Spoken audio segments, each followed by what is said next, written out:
top chat.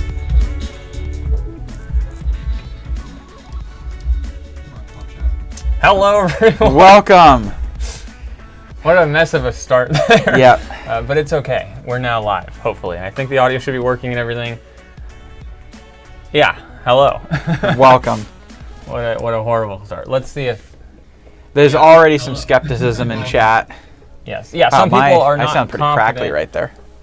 Is It's because you're on 5 out of 6. Turn your volume down to 4 or 3. Probably 4. Hello. How is everyone? How do I actually do that? Ideally, you would hand it to me, but it's okay. I'll read chat. Hello, just a brick in the pocket. Hello, JV, welcome.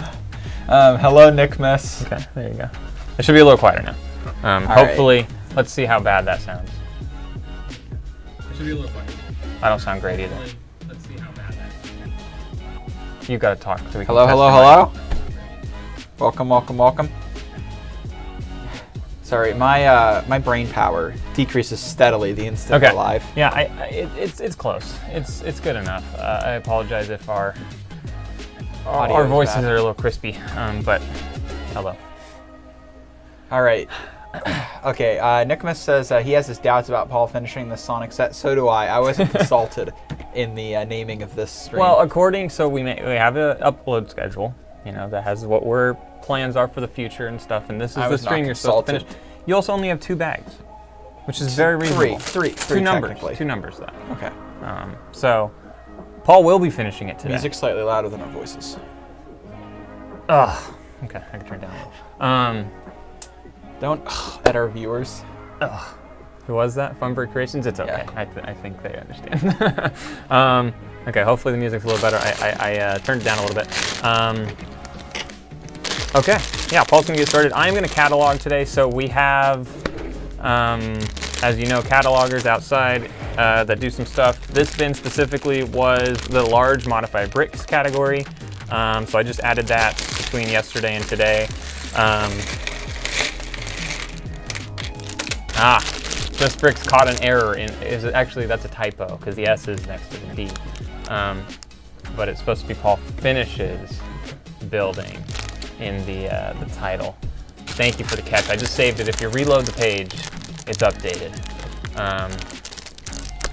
All right, so essentially, yeah, I'm going to catalog a few of these bags that were not complete. I think what happened with this, we have not asked yet, and this was a bin we got back in like November, but he has 3 bags there were 13 total bags in here, 12 of them, and Brian, I'll answer your question in just a moment, but 13 bags in this bin, 3 of them has a piece of paper that says not input. So it was sorted and kind of categorized in bags individually with color and everything, but it was not actually cataloged with Brick Store. So part of what Paul and I think that could be is our contractor trying to get the bonus with returning it the day, within a certain amount of time.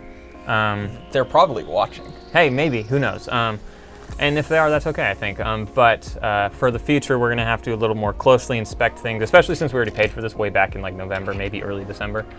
So we're a little late now, but yeah, so this was not input, which means that some of the work was done, it was sorted, but it wasn't actually cataloged, so I don't know exactly in terms of, what if it was that they didn't know what those were, I would rather them all be together in one thing. Yeah, the only reason I say you don't know what these, or because these all have piece numbers, like numbers on the bottom. And these are large parts. It's not like these were hard. So I'm gonna go catalog these, essentially. And to answer your question, Brian, what does catalog mean? We use a software called Brick Store. And what you can do in there is essentially find all the pieces. I'm really struggling to put these one by whatever's on here. Essentially, these are all sorted like this piece. There's 3 of these in this bag. That was all done. That works good, which is, that's kind of a lot of the time as well, is kind of what is called the down sort. So this is all sorted. What I just have to do now is I'll pull out the piece, and in this case, I know it's light bluish gray. I know the color, and I'll look at the piece, and this piece is 4532. So in Brick Store, I am not sharing my screen at the moment, and I don't think I will be for this. I guess I could though.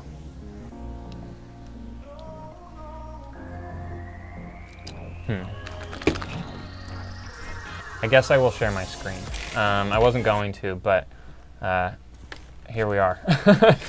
So, got to make sure nothing's open. Right, I just got to make sure we're all good. So, yeah, Bricks. For those of you who don't know, Brickstore is a software. I will now show you my screen. So, here's my screen.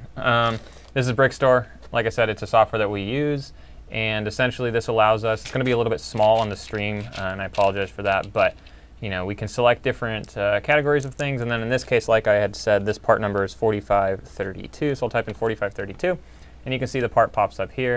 There's some variety and stuff if they have stickers, all that kind of fun stuff, but essentially we've selected that whatever part we're using, and then we'll select the color, and in this case, all these are going to be used, and then this quantity is 3, and then I will, in this case, I'll just click enter, and you can see behind it has added a new line for that piece, and now what I'm able to do later is assign a remark to the remark field and all that kind of stuff. So we can then upload everything. I can also set the price here, all that kind of fun stuff. Pretty much everything you can do in BrickLink. The nice thing about this is it's all kind of one location where you're able to actually add the pieces into a file that then is very easily uploaded in kind of one bulk push to BrickLink. So that is what cataloging means. It's just essentially taking the actual pieces, identifying what they are, how many you have, what color they are, and putting them into a file. So that's what I'm doing today. There's 3 bags here. We'll see if I can get through 3 things. Probably not, would be my guess, but you never know. Just because streaming is a very mind-intensive. Yeah, what was it? That one day when I did that whole bin of almost that whole bin of the large bricks.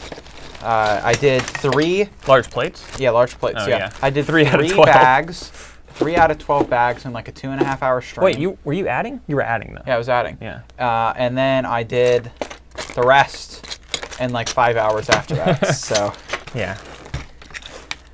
Yeah, so the nice thing about our cataloger essentially so Brian, our cataloger is someone we hired to do this. Our cataloger, specifically the one who did this, has kind of 2 ways that they, or a process in 2 steps in terms of how they catalog. First, it gets sorted individually per piece into bags. Now, some pieces, if there's only 2 or 1 of they're going to put the same piece in the same bag. It's not really worth separating each individual piece. In this case, there's 4 different pieces per there. But essentially, all these get put into their own bag, and then there's a number that's written on for them.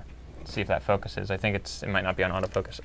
Essentially, there's a number written. So then later, what they do after that's all done and it's all bagged together, they then make a file, and they very easily type in, okay, there's 9 of these, and they find a piece number and whatever. Exactly what I'm going to do now. So he did that first part, just didn't get to the second part of actually putting them into the file. So that's what I'm working on now. Let's catch up with some chat here first, because I don't think we caught up with any chat. So Nickmas is here, Henry's here, Just Bricks is here, From Brick Creations is here, Sunita, welcome to the stream. How would you say that? Caxpin? Cacpin? Cockpin? Hello, I don't know. Cacpin? Cacpin. Cacpin? Maybe. Says hello from Indonesia. Hello. Brian is here, welcome. Soulflame, welcome to the stream. Bradshaw Studio, how are you today? Dundermyth from Brick Co. Lego Bricks, BE, how are you?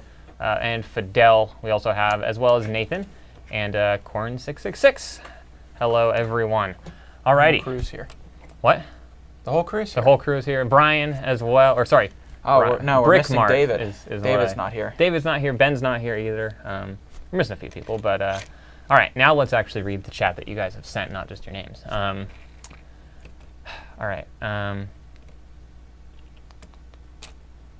Cacpin says, the drawers look like a computer server thing for me. Who agrees with me? I think I saw your comment. I didn't reply to it, but I can kind of see how you see that.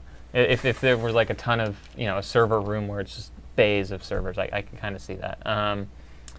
Yeah, Brian, so we pay someone to catalog this for us so that in theory we get it back from them. All we have to do is put it into the store. So Paul also catalogs. That's, I would actually probably say, your primary task. Usually kind of how it goes is the really complicated or super detail-oriented or very high value, because the way in which we pay is kind of commission. So I will usually do the highest value stuff as well as very intricate stuff, and then catalogers do the rest. So, and eventually we'll get to the point where the catalogers can do the more complex categories as well, because they take a lot of time. But yeah, that's generally how we figure things out. And then occasionally, you know, Evan and I will do basic categories as well, depending on like, you know, how things are piling up in the stockroom. But generally, it's just like that. Yeah.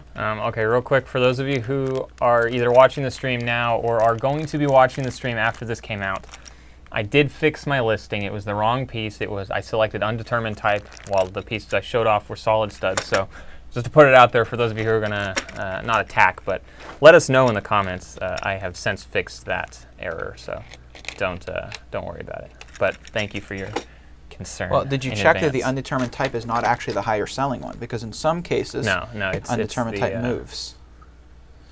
Yeah, undetermined type is kind of the easier of the ways to do it, I think. It kind of makes sense, because then you don't have to differentiate the mold type. But no, in this case, there is some differences between. Dad, Scott Smith says, congrats on 5,000 subs. Thank you. Yes, for those of you who don't know, in case you haven't seen that little number underneath this, we, in the past, I think Thursday or Friday, which I guess would be yesterday or the day before, we hit 5,000 subscribers, which is very cool. Yeah, so stay tuned in the next quite a while to figure out what we're going to be doing. We had a very good meeting today. I don't want to talk about it, you know, any of it, because it's a surprise. But I think we've got a pretty decent idea of what we want to do. So stay tuned. And unlike the 3,000 subscriber special, this one will happen. So yeah, we got some fun ideas, hopefully. So there's no date set yet, but we're looking towards the end of February to do some sort of special for 5,000 subscribers. So that will should happen.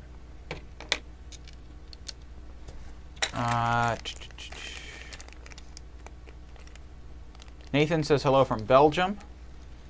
Hello, welcome. JB says he wishes he hadn't changed his store name. He misses the Just Bricks name.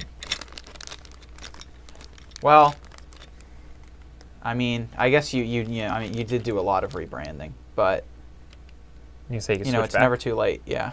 Yeah, you could. That's true. Corin says, do the snow troopers sell well on eBay? Minifigs usually do perform pretty well on eBay. We don't really sell on eBay, so don't take that as like, you know, the word of God or anything. But stuff like that usually does pretty well on there. I know there are a lot of people that sell minifigs on eBay with a pretty high markup. So, you know, probably.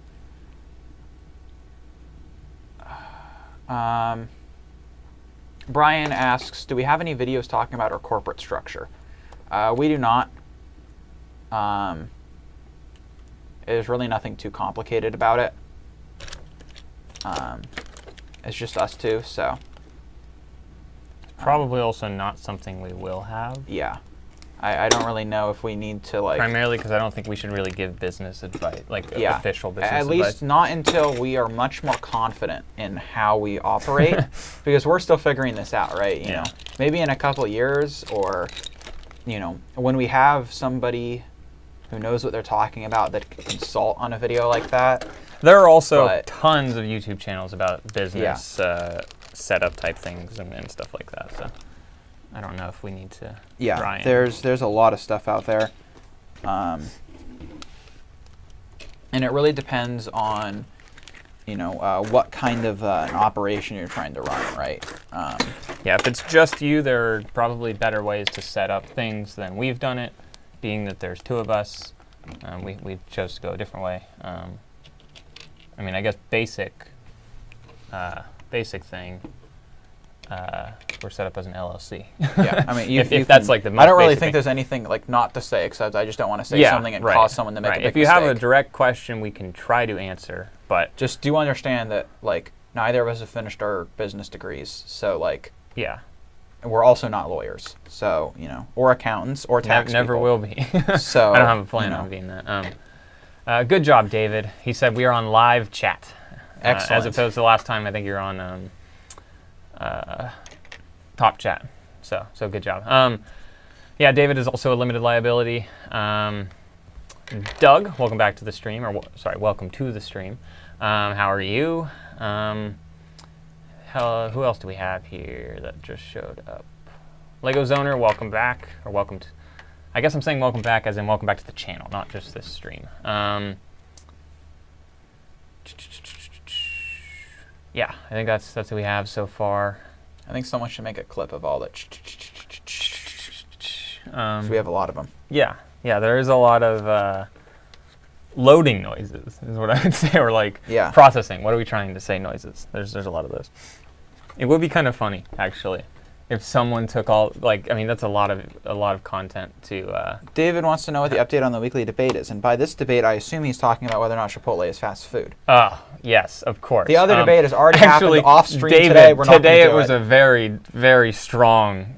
Lots this morning to talk about. For those of you who don't know, we on every Saturday morning we now have a meeting, and that has given us a specific time of the week in which we can debate certain topics that have to do with the store. So today we went on for a little while, David. So weekly debate, no changes. We'll leave it at that. Or were you waiting for you to start? No. We did it separate. I think Paul actually was asking you questions earlier, weren't you? Yes. Yeah, so it's already been had today. No need to do that. Okay, more chat. Lego Sunset, everyone like and subscribe, as there is 31 watching and only 7 likes. We're up to 8 likes now. Let's see if we can get to 15. Ben, welcome to the stream. How are you today? Let's go for 15 likes. If we get 15 likes, Paul and I will do a high five. Really selling us out there. Yeah, I really am. Oh, look, we're at 15. Oh, my God. That was awful. We got to do that again. That was your fault, though. Why didn't you use that hand? It would be better if we're like, You suck at high five. I do.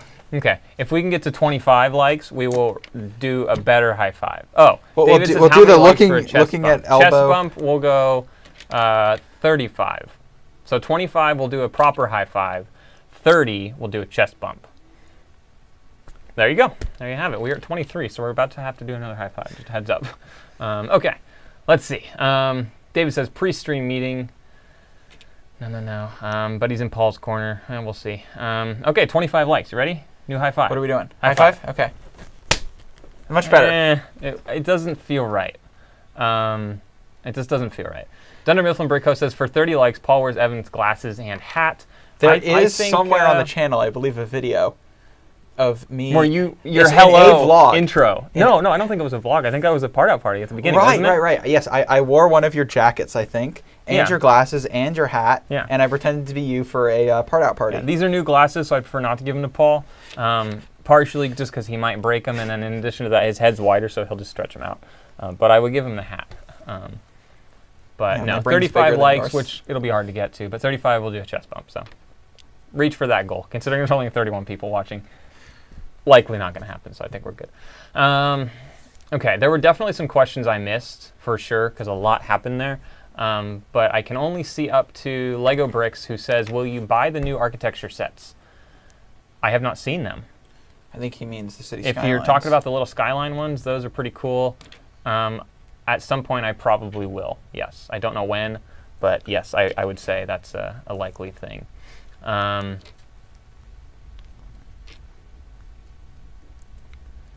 Doug said, I thought I had a great idea for BrickLink. Turned out it's already a thing, but also had another idea just before popping in here. Time to swap to my other account. Okay, he's going to get us to 35 likes. That's true. I didn't think about that. Everyone could just switch accounts. We're at 27. Oh, 36 people watching now. Singapore is great. I'm building it now, says Funbrick Creations. Very cool. David said, how did you guys train order pickers? Who does verification? Them. David then says, I'm ready to not be doing 600 lots a day. So our training process, at least, I've trained a few people, I suppose. essentially it's like a first pick sheet. How I did it, at least. I did one pick sheet that was not multi-order picking. So I just got them down with the concept of walking down the aisle with the cart, finding a drawer, pulling out the right amount of pieces, etc. And that was just a single order. Then it was like, okay, this is how we bag. We try to put the tiles with other tiles versus things that might scratch. Here's a minifig that gets bagged separately, all that kind of stuff for the first order. And then we did a multi-order pick sheet. And this whole time is really together. I'm not doing it with them, but I'm standing in front of the cart. They're behind the cart. We're pushing it. And I kind of just back up as they do it. And I'm looking over their shoulder or over in front of them, and I'm sure it's slightly scary for them. But as they ask questions and I think of things, I give them little tips and stuff. Of course, at the first thing, I just tell them, here's the iPad, here's the basic layout. This will always be built for you when you come in, so you can just take it and you can just start your pick down the aisle. But second pass, which is still the same first day, we'll do a multi-order pick sheet.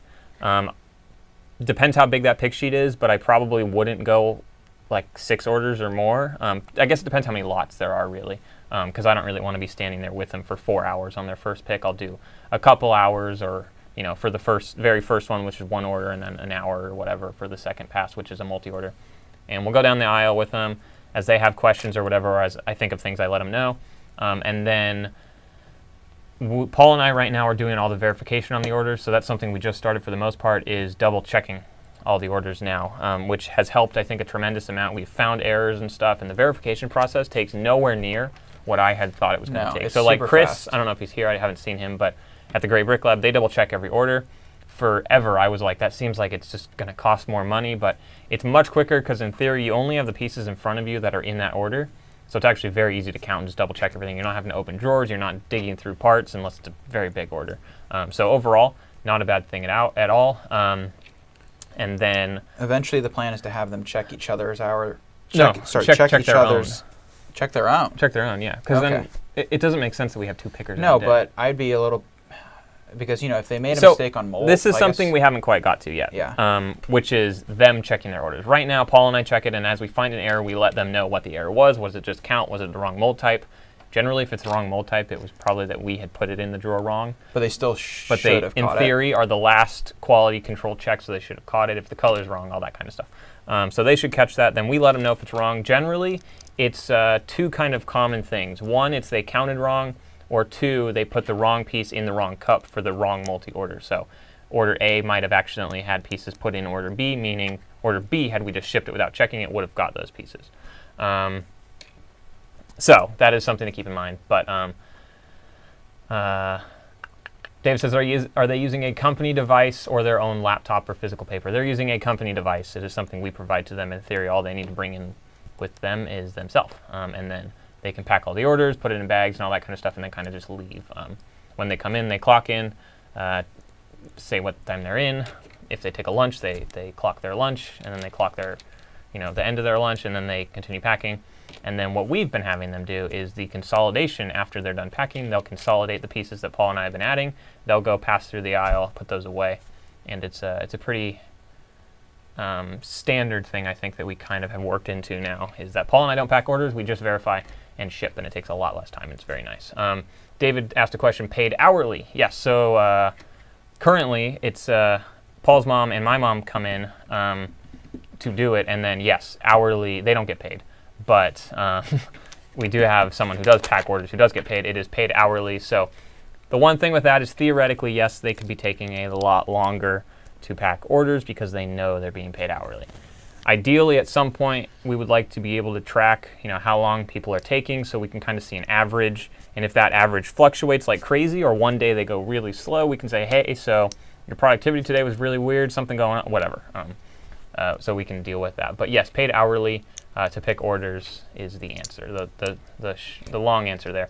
And then ideally, like Paul had said, they would at the end pack their own, verify their own orders. Unless at some point we have enough orders coming in where someone's sole job is just to sit there and double check the orders and then package them up and ship them out. But we will see. Okay. Yeah, that's a long way off. Yeah, we're a ways away from that. Brickmark says, have you seen Luke Skywalker's helmet that is coming out? I have 33 not. likes. 33. We are 2 away from a chest bump. Okay. let's catch up on some of this. JB says Luke's helmet does look really good. One of the only helmets I've been interested in getting. I don't think I'll get any of them, probably not. Ben says I double check all orders. Okay. R Shark Productions, welcome to the stream. There's Doug as his regular Doug count. I don't know, I guess we can't count that because Doug doubled up, so that one's not gonna quite be counted. So we're actually at 32 likes right now, not 33. Just saying. What? Am I missing things? No. That's I was misreading the concurrent viewers as likes, and I was like, we're at 36. Oh no, those are viewers. Oh no, we had 35. Okay. Okay. I guess we got to do this. Also, I got these nice, ugly green pants on today. I would like to show you're that. Gonna return those. I am gonna return these, I think. Okay. Here we go. Your mic is. Our mics are gonna get. Watch your ears. Just a heads up. Okay. Ready? Yep. Your head goes that way. Mine goes that way. Okay. Ready? Oh wow! I pushed you way back. Totally squished the mics. Hold on. Let's walk. Oh yeah. Okay. Okay. There we go. Happy. There you go. You're welcome. Clip. Nice pants. Thank you. Thank you, Jeff. Okay. Your mic still on, right? Mine. I felt so. it. Okay. Fidel said worth it. Ben says the Shanghai architecture looks cool. Ben got his mom watching the stream today. That's why we got to 35. Actually, we're only at 34 too because Doug double up. So we better get to 36 by the end of this, or you guys owe us a chest bump. Future. I don't know how do we receive that. Receive what? We'll send you a link. You can all submit your chest bumps to Please us. Don't. You have to return the favor. That'd be so weird. Corn666 says, I have my son help me part out, but not yet ready to have him pick orders. Nice way for him to make a little bit of money. Nice. Nathan says, how do you make the labels for your drawers? We use a software called Barcode Studio. I would not recommend that. I would just use the Avery. Avery is the brand of labels we use. I would just use their online thing that makes barcodes for you. It's a significantly more streamlined process than we have. But yeah, Avery.com has some sort of template building or template built thing where you can just you can type in the numbers. Is there a reason we haven't switched? No, I don't know. It's because I printed all those. Those have been printed for so forever. long that they're just kind of there until we need to print more, and we will not need to print more until we leave the garage. So, yeah. Okay. All right, more stickers. Soulflame, according, I think in relation to the architecture set, says I find those helmet sets. Oh, sorry, helmet sets. I find those helmet sets a bit underwhelming. I agree. I haven't built one, but they were significantly smaller. I thought they'd be more like a life size, like scale, which would not you could put on, but like the size of what you would put on. I thought that'd be very cool, but it didn't quite. It's not that big, which is slightly disappointing because I think it would be very cool if they were human size or whatever. But yeah, I agree. They're a little underwhelming. Maybe not the build part, but the set is kind of sad. David West mentions that if they were paid hourly, they could go slow on purpose. But I mean, something to remember is that so many jobs are paid hourly. Well, he said catch-22, because if you pay by lots, they could rush and increase mistakes. Well, not only that, but I mean, you at a certain point have to trust your employee because it's so that's many. Hard. I will agree with. Not only that, but I mean, you got to look at statistics here. So many jobs are paid hourly, and obviously, if people do it, but if going slow was actually such a huge drain on the financial resources, then very few jobs would be paid hourly, right? So, I mean, you got to kind of look at it like that. Yeah, some people will go slow, but you know, it's probably not very common. And plus, you know how everybody else is going, and you know what your gut says, and they're contractors. You can also just, you know, let people go. So one thing, oh yeah, that is a thing. We don't pay them as an employee. They're still a contractor. So at any point, you know, and it's happened many times where, you know, is this Lego? One of our contractors doesn't want to come in. They have every right to say, hey, I can't make it today or whatever. And you know, yes, we can eventually say, hey, you know what, this isn't working out. We need someone else, or we need someone to to know that they're going to be here or whatever the reasoning is. But they do have that flexibility if they want to come in or not come in. Obviously, if they don't come in, they don't get paid. So in theory, hopefully they're motivated by money and they'll come in to do their work. But yeah.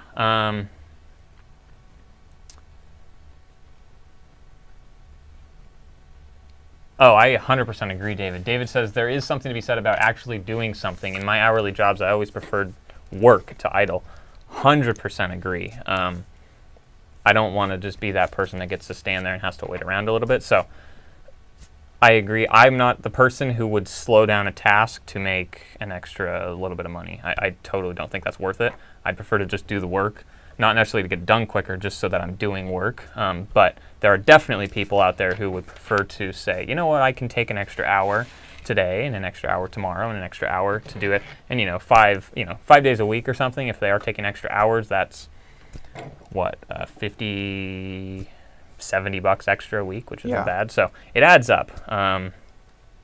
But yeah, I think the key would be just collecting that data to understand how fast or slow someone really should be. And then if they go backwards, that should be a discussion you have with them, in my opinion, at least. But yeah. Corn says you can pay hourly, but still judge. Not sure if it's the right word, the number of lots. Yeah, you can count on the number of lots, I think. Another thing with the number of lots is it also depends on how many pieces. If there's only a 12, actually, this is a great example. We had a 63 lot order, 6,300 pieces. There's 100 pieces of each lot.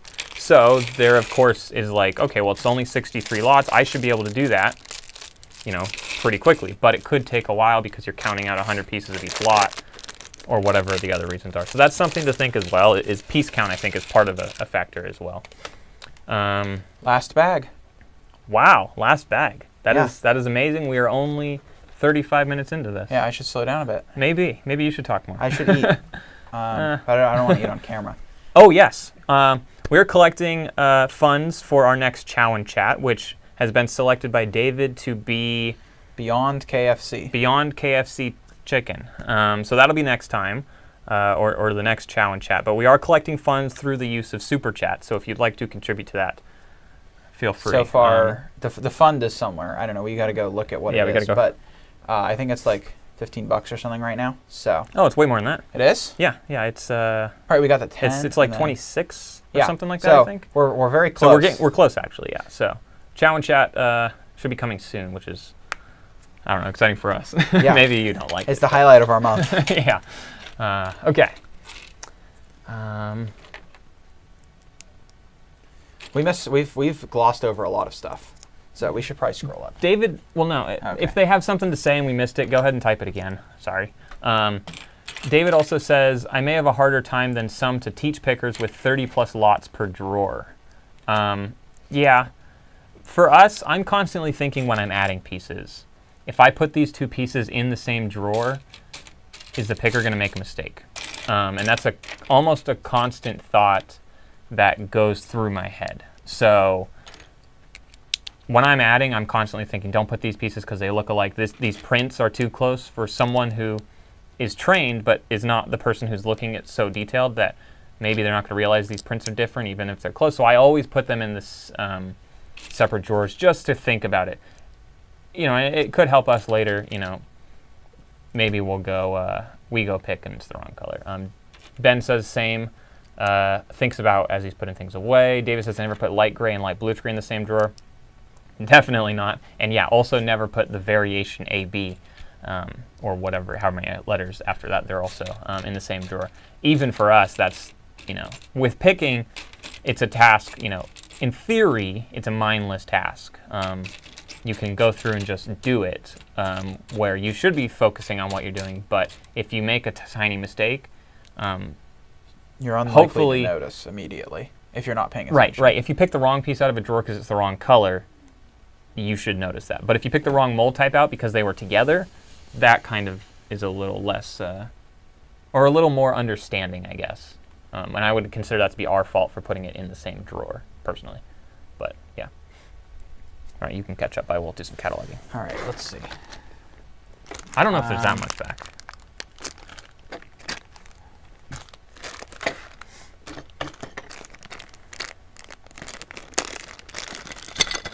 see. We talked about labels.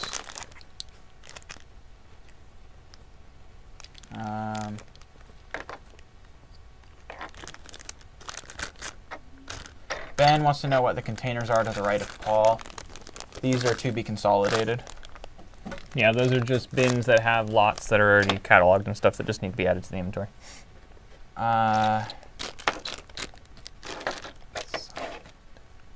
JB says trust but verify. Yes, that's very true. Nathan wants to know if we have Lego sets displayed in the house. Only a few, not a lot. There's just not a lot of display space, and we don't really. I don't know. Evan and I both like things not looking cluttered, so you know, there's not a lot displayed. There's some stuff in my room, but most of the display is here in the garage. So. Oh,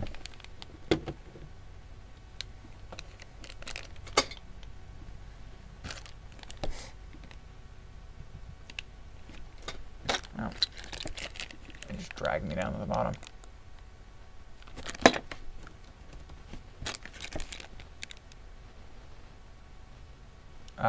Ben wants to know what I think of the Sonic set. It's very nice. It will definitely go on my shelf. I really like kind of how they've done like the pixel effects, although I really don't like doing the stacking the 1x1 plates. But like, you know, up here kind of on the I guess the loop, they have kind of, you know, staggered it so that it's got some depth to it. So yeah, I definitely like it. I think it was worth the money. How much was that set? Like $100? 70, I think.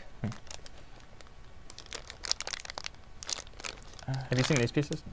The brick with the... I have not. Those are cool.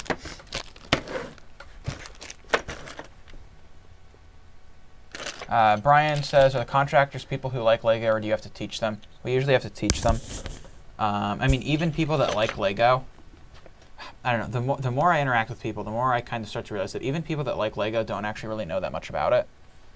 I think it's more of a matter of... There's a very You might know the Lego as in a set and a set and a set and stuff, Yeah. and you might know a few pieces, but you probably don't know the mold type variances. You may not know the official names of all the colors, like dark azure and medium lavender and magenta versus like a dark pink and all these different things. So that's what ends up getting trained usually more than... I would say it's the majority... technical knowledge. The majority of people that actually come into the store actually have, you know... It's not like they've never seen Lego in their life. I would say they have semi-decent knowledge of like what a Lego is and everything and all that kind of basic stuff, and how a set is sold by Lego and all that kind of stuff. But probably just the technical things of realizing every piece has a part number at the bottom, and all that is not something that people come into the store with knowledge of. And the difference between the 3-digit number and the 5 or 6-digit number. An actual piece number versus the print date, the date or whatever that other identifier is on the bottom of it and stuff. So.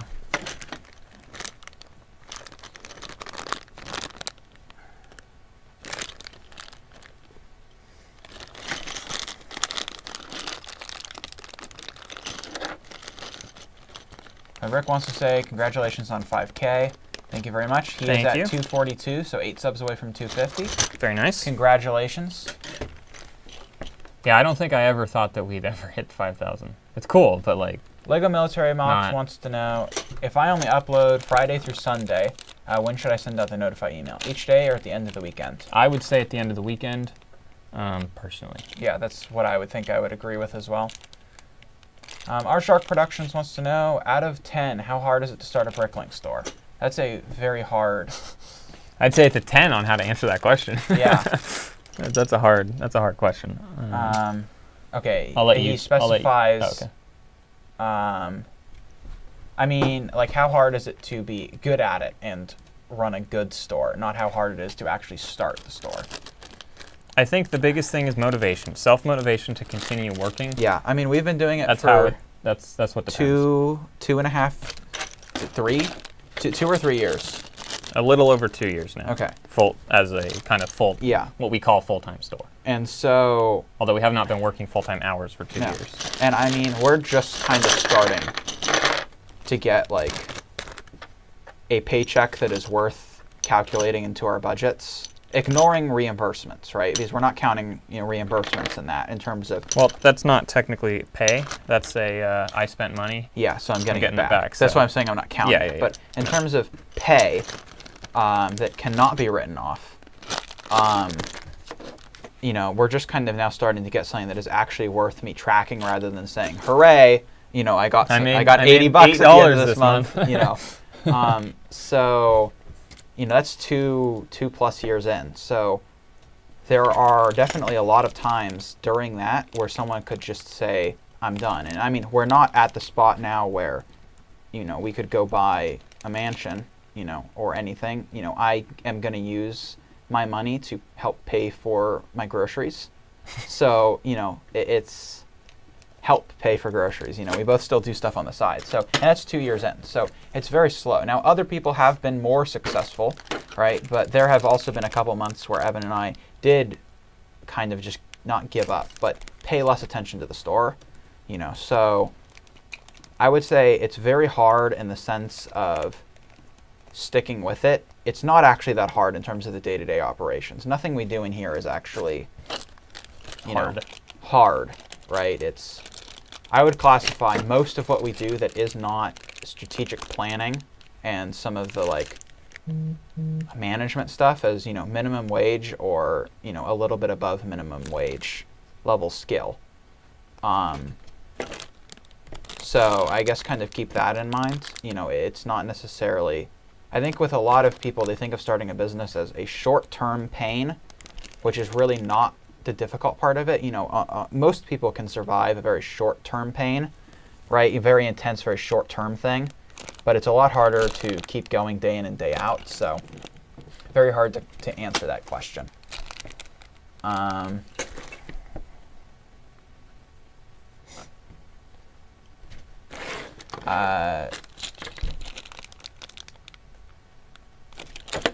Will Brick Store says, am I mistaking something, or has it been a while since you posted something on Patreon? Yeah, we need to. We're very bad about posting both to YouTube and Patreon, and it's a serious problem. Some months we've just skipped billing where nothing has come out. So we do kind of do that where you just basically just get the month for free because we didn't do anything. But we are trying to reorient and pay more attention to that. We have been doing our chats with our higher level patrons. But yeah, in terms of uploading videos or content in general, we absolutely suck at it. And so my apologies for that. But we're going to work a little harder to get stuff better out and we are now doing weekly meetings, which is something we should have been doing the whole time we've been doing business. But every Saturday now, Saturday morning, we have a sit down and discuss kind of video plans, just plans for the whole store. We do our budget and everything. So hopefully there will be more consistent Patreon content coming out as we start taking things more seriously, and as the business grows, we have to treat it more, as a job and stuff. So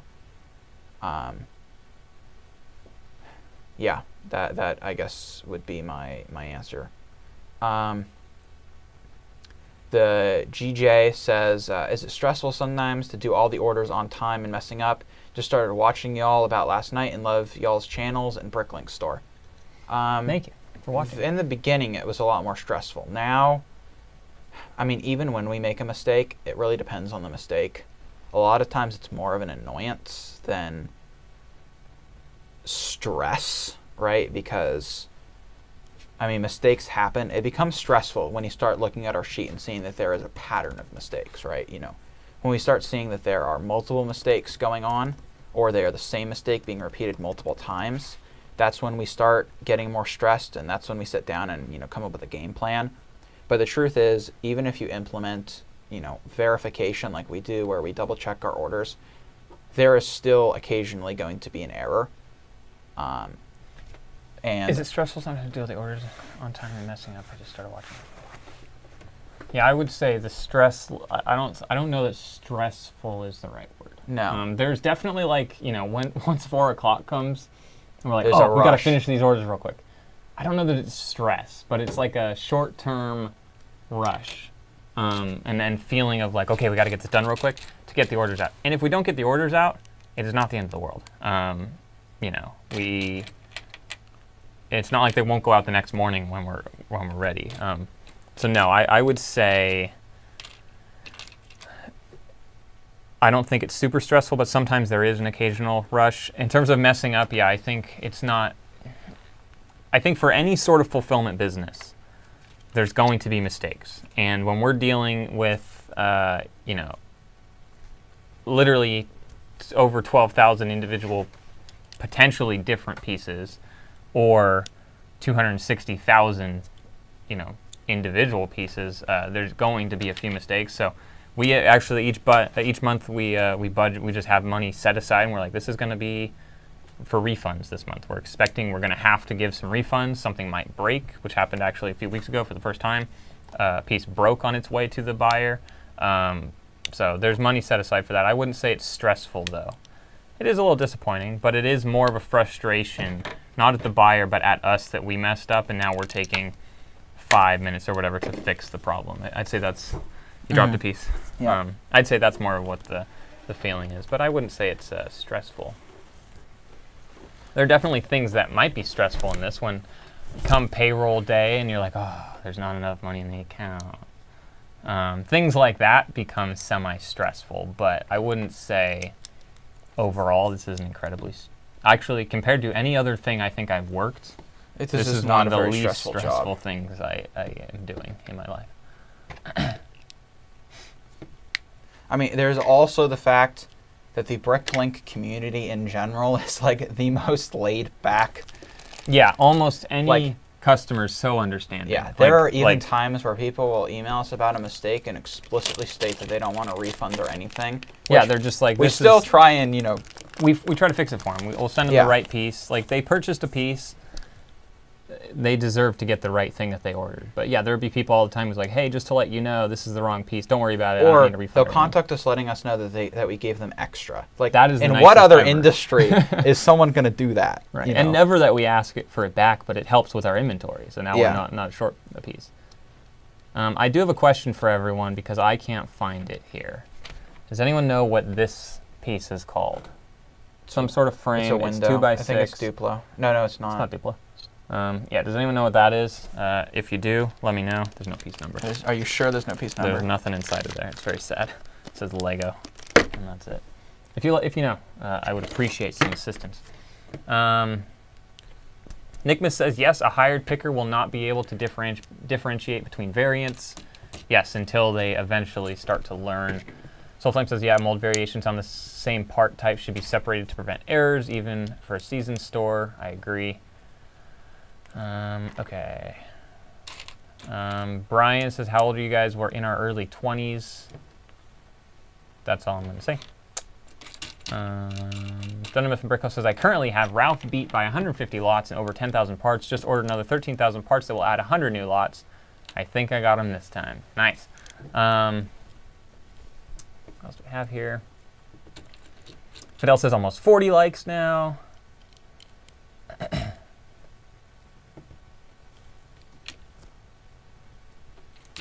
Where do you get the plastic bags is something I just saw before it jumped me to the bottom. We're way behind. Amazon, eBay. I think Amazon, we buy them in bulk, and it's not much cheaper on eBay.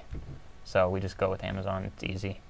Actually, we have subscribe and save set up, which I think makes it even cheaper. And the nice thing about that is if one month we don't need bags, you can easily push back the delivery date and still get your discount. You can push it back to the following month. So it's not like we're buying stuff we don't need. I did last month make a mistake and forget to push back the subscribe and save stuff. We bought resin for the printer. We bought bags. We bought, maybe that was it. Maybe it was a variety of bag. Oh, tape. Tape, that was on subscribe and save. Resin for the printer on subscribe and save.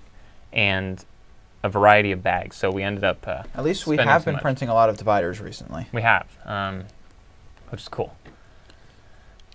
Yeah, Nathan says Amazon die rows. Exactly. If you click, I don't know if it's in the stream, but in any other video, there's a little products thing where you can click that and it'll show you what products we use. Are they actually affiliate links now? They are. Those are affiliate links to Amazon. Just a heads up. If you want to support the channel, you can click those links. You will not be charged anything extra, but we will get a cut. Yeah, if you purchase through that, we get a very little percentage. Fidel says, what are you going to build next? I don't know. Probably what I think I'm going to do is have kind of a pattern where I do some unproductive streams like this, and then I'll do a couple productive streams. But probably I have 3 Scooby-Doo sets. Oh, yeah. You have a lot to build, actually. Yeah, I have a lot to build. Yeah, I do not. I think... Let's see. Brian wants to know, do we also work day jobs? Yes. We also work other jobs. Yes, I technically work in the evening, but yes. Yes, this is not our only... Even though it's full-time hours, it is not our full-time job. Yeah. Well, here's a good question. I don't know if it's Willie Brick Store or Will Brick Store. There's an E at the end of the W-I-L-L. I know I messed your name up on Patreon. I apologize. I fixed it. But how many hours a day on average do each of you work in the store? Daily's kind of bad. Daily's bad. Weekly, yeah. We between 35 and 40. Yeah, you work a little more than I do now. I'd say between 30 to 35 for me. Depends week to week. Some weeks I could end up spending 45. It just depends on stuff outside. Nathan says, do you get a lot of money from YouTube? No. Define, yeah. Define a lot, but no. I would you not. know, when I was 12, this would have been so much, but no. It's now at the point where we actually include it on our income budget, but like. Not really. No, it's a tiny percentage in comparison to the It's also, it fluctuates every month, so it's not. But we are trying to do a little bit more on YouTube and Patreon, so we just need to take that into account a little bit. The fact that there is some money that does return. It is not worth the hour investment, but there is a return. So Ben says, I've been going 3 years or so and never taken a penny from the store, so it's certainly a grind. Yes, we are just beginning to take paychecks, even though, yeah, theoretically that money, excuse me, could be probably better spent, but I think forever, we're a little bit frustrated. For the next 5 years, we'll probably continue to be like, oh yeah, we could definitely spend that money better somewhere else. Yeah, I mean, so at some point we do need to say, yeah, it's worth our time to actually get paid, and yeah, we finally we've said that for this year. I mean, it's going to be a very long time before, percentage-wise, a living wage that we would take would not be a, statistically significant amount in terms of, the total revenue of the store. Well, not a very long time, but, at a certain point you kind of just have to say, okay, I am spending a lot of time in here, Right, and if I had spent that $35 to $40 an hour somewhere else, even at a minimum wage job, 40 times 15 here. Is it 15 now? I think 15 is what the minimum wage is here now, which most stores right now are doing significantly more than minimum wage. But if you're spending 40 hours full-time somewhere else, that's $600 a week at $15 an hour. It's well more. We are not making $600 a week right now. Yeah. If we were each taking $600 a week, I don't think we'd have enough money to pay for shipping. Our sales do not equal $4,800 a month consistently, so we could not afford to be doing that. But we are taking something that is, no longer just a few dollars. So, Brian says, can BrickLink be profitable on a small scale? Yes, but keep in mind, even at a 5% profit margin, for sales of, I don't know what your definition of small is. I would say $1,000 a month is small. That is only $50 of true profit a month, and when you factor in how much work you're doing, that profit is not strong. And if you're counting your labor as time that you'll get a payout of, there will be definitely no profit. So keep that in mind. But yes, I'd say it could be profitable, but keep in mind your profit percentage is very little, and your labor is guaranteed to be valued more than that profit. Fidel says, I lost motivation around a year in, but learning to use Brickstore and part out, start paying myself minimum wage, and your streams really made me stay focused and recover interest. I don't know that our streams helped, but thank you. I would feel like this would just be a distraction, but maybe not. It's definitely a distraction for us to stream. Yeah. 100%. Soulflame says, yes, it can, but you won't be able to use it as a full-time job. I think this is all in reference to, can you do it full-time? Or can you do? I mean, is it profitable? I on a would small like to scale? say that Evan and I would not be still investing our time if we did not think that within a reasonable amount of time we would actually be able to make more money than we would be doing something else. That was a sentence. But Try again. if in regards to the overall profitability of running a BrickLink business, Evan and I would not still, while we enjoy Lego, we are doing this because we want to make money. And so we would not still be doing it if we did not think that in the Thank future you, Soul Flame. we would And Daniel. Keep going. we would be making, much more than a minimum wage, enough to offset the time investment that we are putting in now, making less than minimum wage, if that makes any sense. So we do not think that what we are making is anywhere near the maximum cap that, a BrickLink store could be making, right? So if you are thinking about starting one, do keep, that in mind.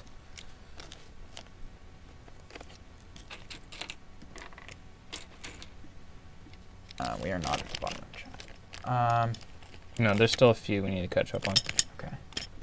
We're a little behind. Chat has been very busy. But yes, thank you to anyone who did send that thing. Oh, it was at the top of where we were. Unless did it pop down? Yeah. Oh. Yeah, We were below that. We were at Doug's comment. Maybe see if Kyle would set up a 3 to 5 question record asking them both of you separately, like a documentary for Patreon. It's a good idea. Yeah. Okay. Thank you, Doug. Thank you. Yes, by the way, if patrons, please, the biggest problem with making the Patreon videos is the fact that we have absolutely no idea what to do. So if you are a patron and you have any ideas, I don't want to push it onto you because it's not your job to, But we do want to know us. what you want to know. Yes. So if you have any ideas of stuff you would like to see, please do not hesitate to contact us on Patreon and Or Discord. and we will definitely do it if it is within reason, because we need ideas.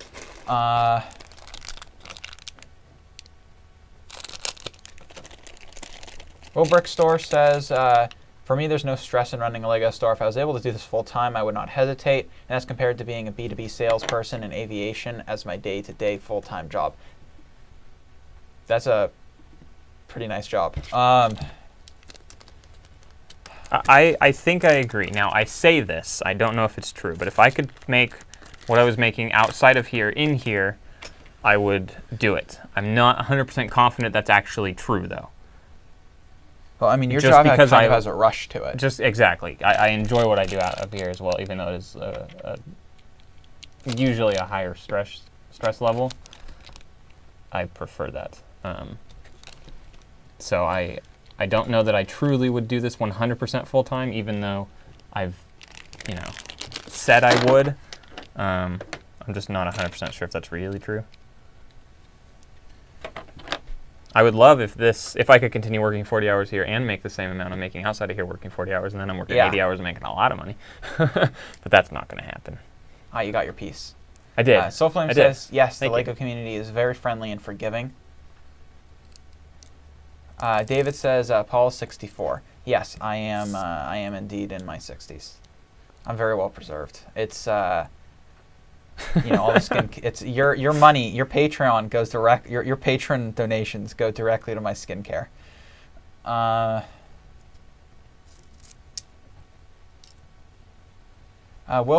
Willie Brick Store says, See, do you is guys it Willie or Will? Can you answer Will that? it? Is it Will or Willie? Because I think it's Will. Do you know if there's a lot of items in your store that just sit?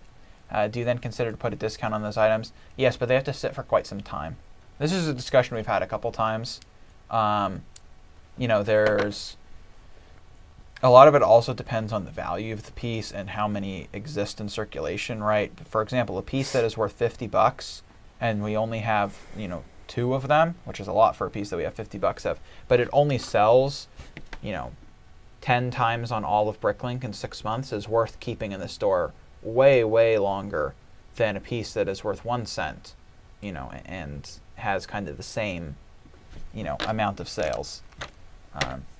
Well, it's Dutch, so you can pronounce it like Willie. Okay. Okay. Thank you.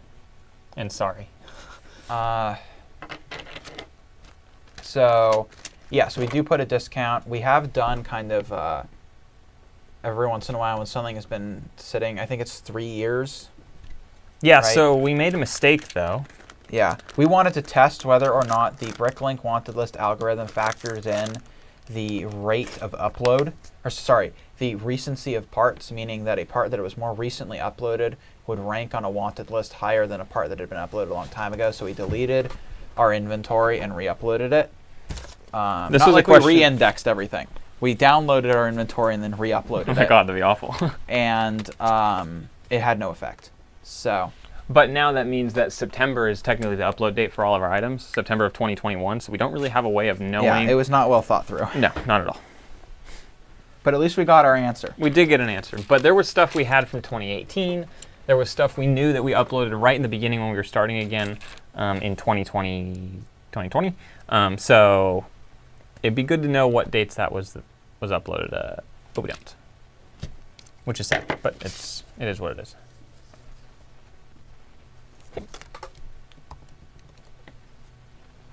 So it's Willa. Okay. At least I assume from context going on that it's Willa. Sorry. Because it's a softie.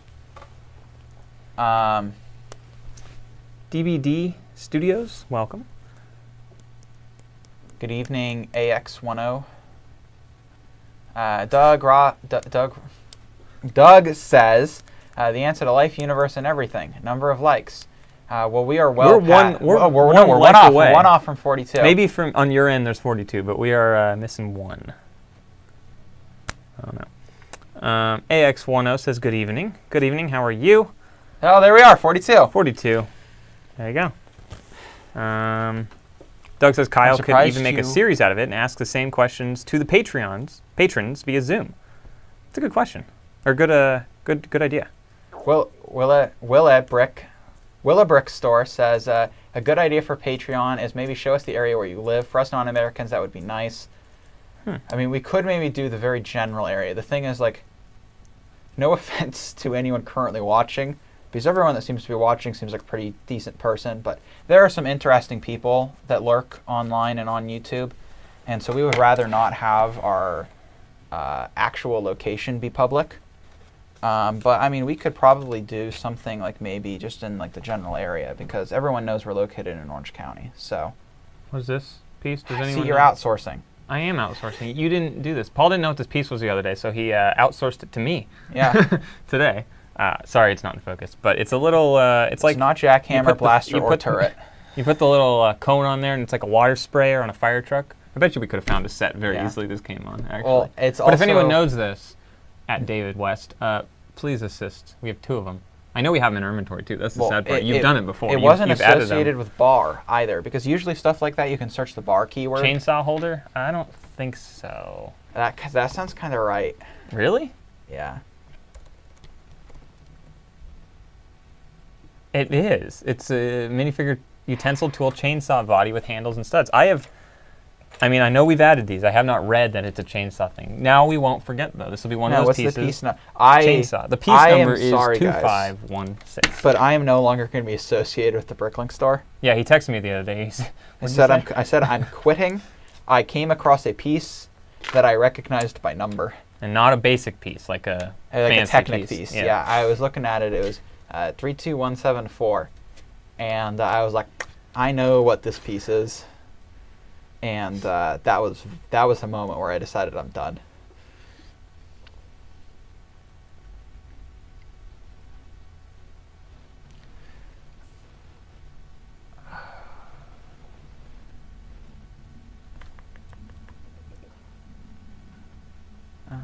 Let's see here. I don't think there's any music. I'm looking at chat. No. Oh, my bad. The music stopped.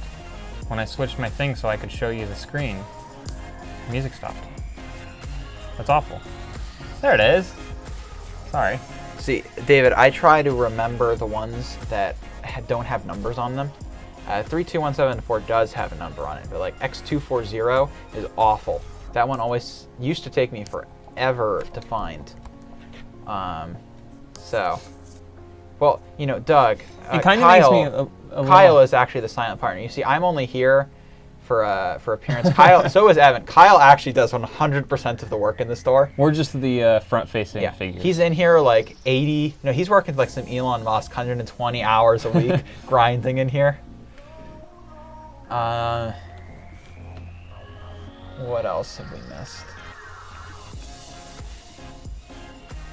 So this is not slotted. Is it tapered? No, it is slotted. Those are slots. No, the grooves are slots. Look. That's it. Yeah, this one's also slotted.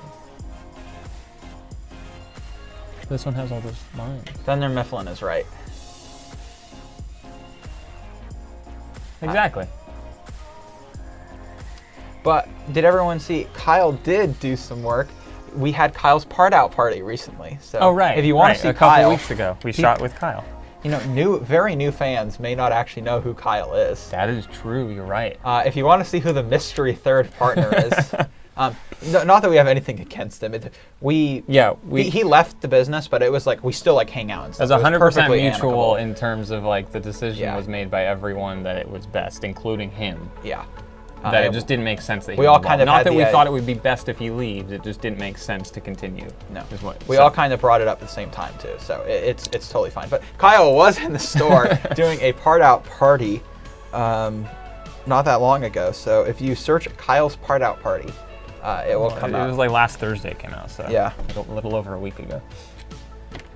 Okay, I finished a file. Woohoo! Out of 3. And I got your 2 pieces that you couldn't find. Oh, what is this though? Couldn't find this. This is a.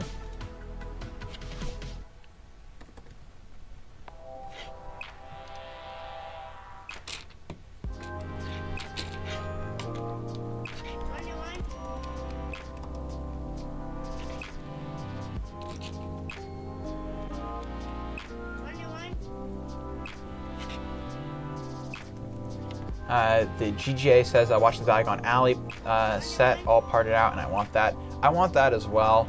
Unfortunately, I just don't have the space for it. It is so long. Are you the one that emailed us? Or maybe you left a comment? I think you emailed us. I don't remember. If you are, go find... I'll reply to your email if you're the one who sent us an email. But go find the... oh, it's the 21 song. Go find the... how to create a wanted list video that we made, and then you can actually create a wanted list of the Diagon Alley set. You can part a set directly into it through BrickLink. Yeah, that's right. You can part a set out into a wanted list directly through BrickLink, and then with that wanted list, you can go to our store, and we have little tabs at the top, one that's like shop or items or something like that. You can go to your wanted list thing, click the tab that says wanted list, and then select the wanted list you've created in your account. And from there, you're actually able to see the pieces. So the pieces that we have in our inventory, whichever ones you want that are on that wanted list, you can then select based on what we have.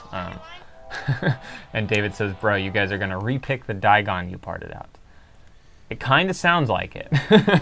But the total will be significantly more than if you just buy Diagon as a set, unless they're like way sold out right now, but it'll still be cheaper to buy it even like 2 times over retail than to buy it from us. But if you want to, by all means, go for it. Yeah, please. Yeah. Donovan Brickle says, if you factor in additional sales attracted from YouTube as well as the ad revenue, is YouTube worth the time it takes? I've thought about starting a YouTube channel after I'm done with school.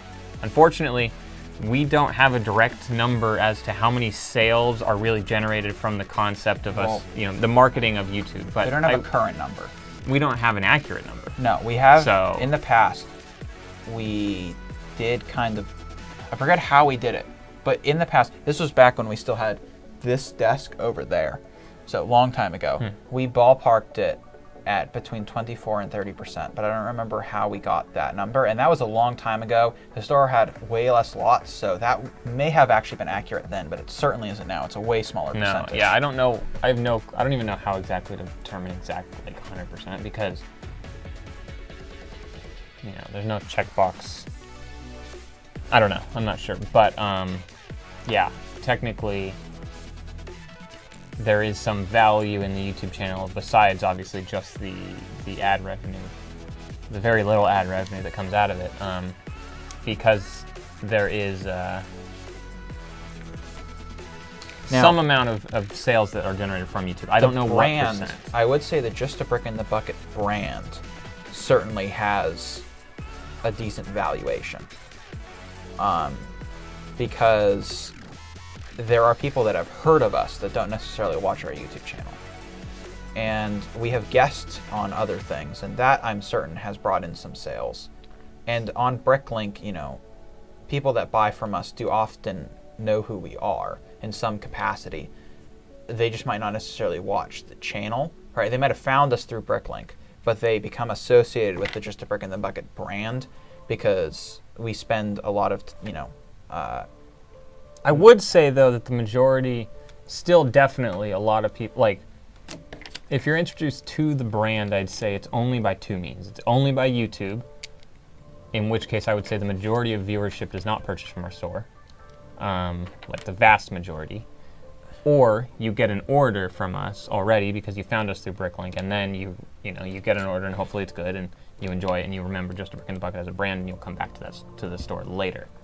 Yes. I don't know that there's a ton of crossover in reverse. Between those people, no. But, I mean, there are a lot of BrickLink stores out there that do not brand really at all, besides having a little logo, right? They don't necessarily do business cards, or at least not, you know, higher quality business cards. They don't stamp their boxes, right? You know, they don't necessarily sign their emails, right?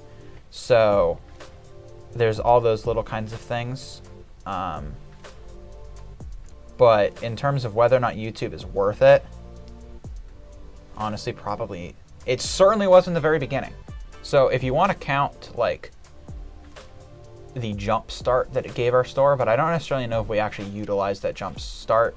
If I could do it over, probably not the way we could have. I think we would be a lot more successful by using that kind of early start that we had. But the issue is, percentage-wise, we get so many orders now that the amount of people that are funneled from YouTube is quite statistically low. What's this one?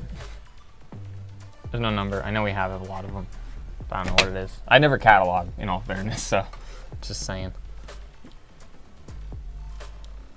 Let's see, there was something else I was going to bring up. Willie, whatever your name, Willie Brick, Will Brick, sorry, says, actually, real quick, Brian has a question. Says, are repeat customers common?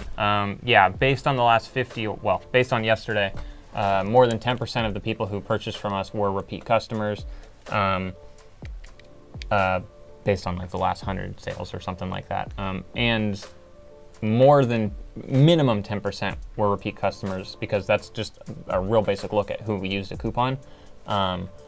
It might be way more than that for people who didn't use a coupon, but I would say between 10 and 20% of our orders, somewhere in there, are repeat customers, which I don't think is a bad thing at all. And then Willie Brick said, if I feel like you should attract more clients via advertising on other channels, Google, Facebook, etc. I personally feel like there's still a huge market that has no idea about BrickLink.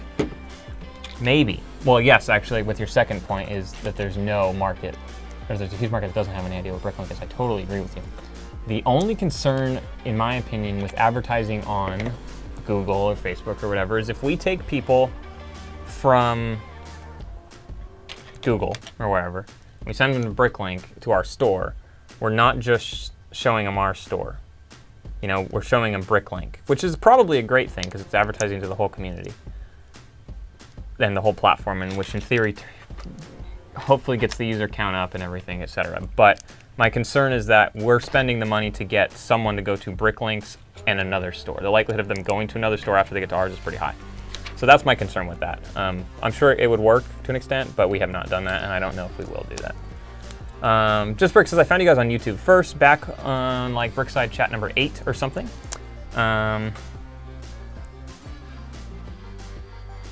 Brian says you guys should use organizational subreddits to advertise your YouTube channel. They would go crazy over your storage.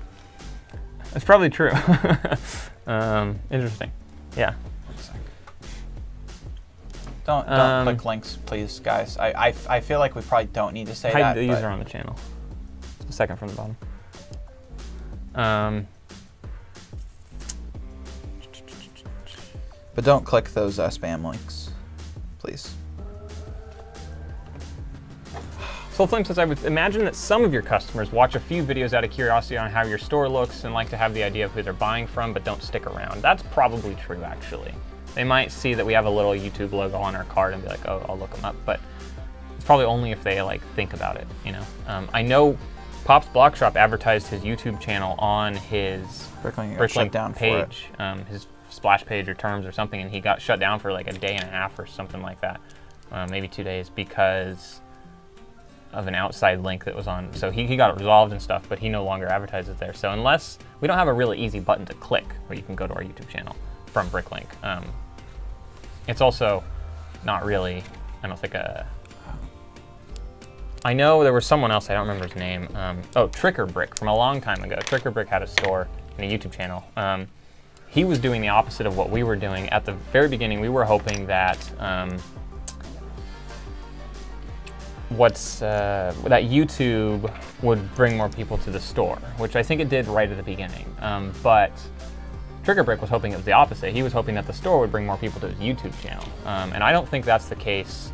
I just don't think it makes sense to go that direction, because there's no easy way to get there. I think if people are on YouTube, there's always a link they can click to see your BrickLink store. Very easy. On BrickLink, there's not a link that they can click to go see YouTube. They'd have to go search for it. Not that it's hard, but it's another step that people probably just don't do. Let's see, there's a few more.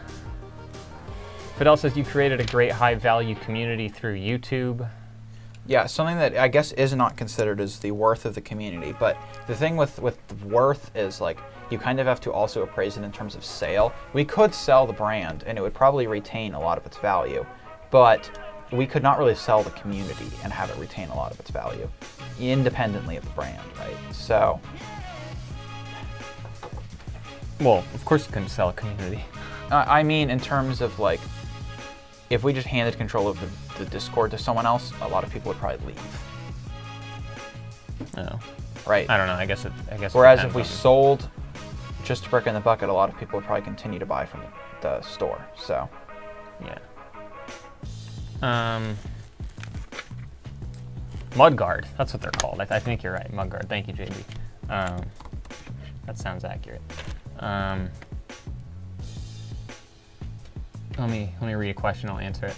Muhammad Harris says, hi there, I have a small BrickLink store and I only sell minifigs and minifig parts. How do you recommend I sort and list used Lego efficiently? If you have not watched, we have a couple videos that are probably super quick to watch through.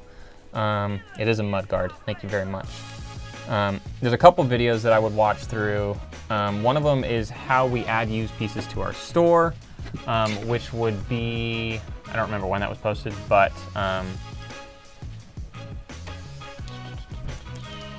it's pretty recent. David, there's a lot of people. Can you hide someone? How we add? Yeah, it's relatively recent. I think it was our last video. No.